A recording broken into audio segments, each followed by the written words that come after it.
Hello and welcome. I'm on the lot. I'm on the new lot today, and should you buy a car that is a model year or more old? I don't know when you're watching this. It's 2024, and they have a couple of new 2023s on the lot today. So, and there are a few more over there. All right, so this is a 2023 Fiat 500X. Now, you shouldn't buy this car ever. It doesn't matter. Maybe if they gave it to you and you won a game show, that'd be my opinion of this kind of car, but I just wanted to say, like, of course they have a 2023. It'll probably sit here for 7 years. Should you buy a car like this? How about this? How about a 23 Charger GT all-wheel drive? And it's a blacktop edition, but it's only a V6, okay? You can only get the all-wheel drive with a V6 unless you get a Charger that is a former police car. They offered the Hemi with all-wheel drive to the police, but not to the public. So you want a new one.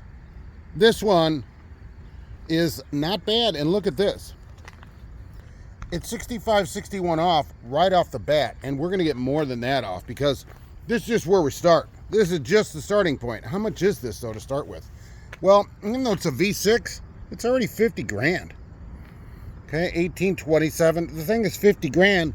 So we're at, what, about 44, right? And it's a 23. So here in Indiana, the plate goes by how much the car was new, and it goes into a category. And then the year. So you already got a year off on the plate.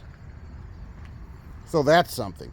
By the way, when you get a car like this, that's basically a model year old, you keep the warranty.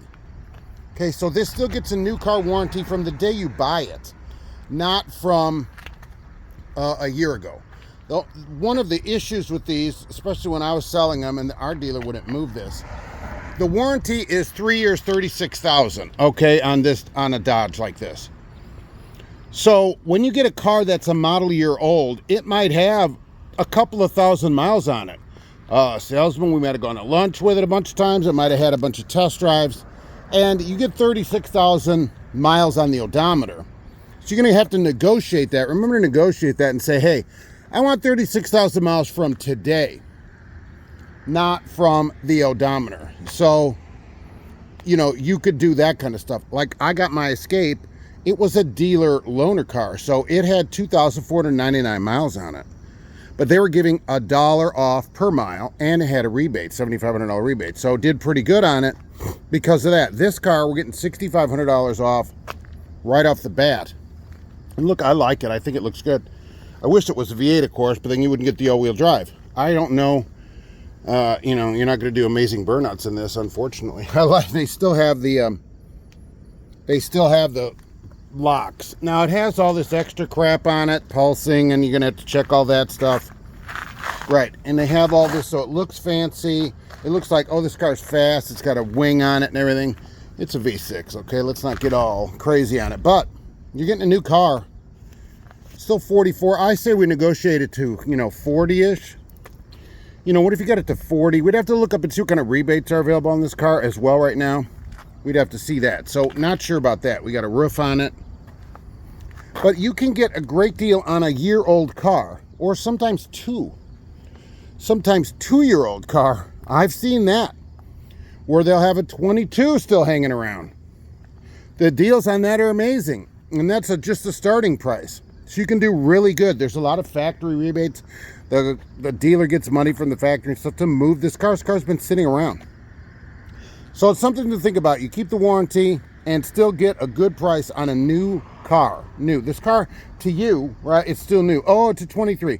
The 24s look just like this. It isn't like the car changed.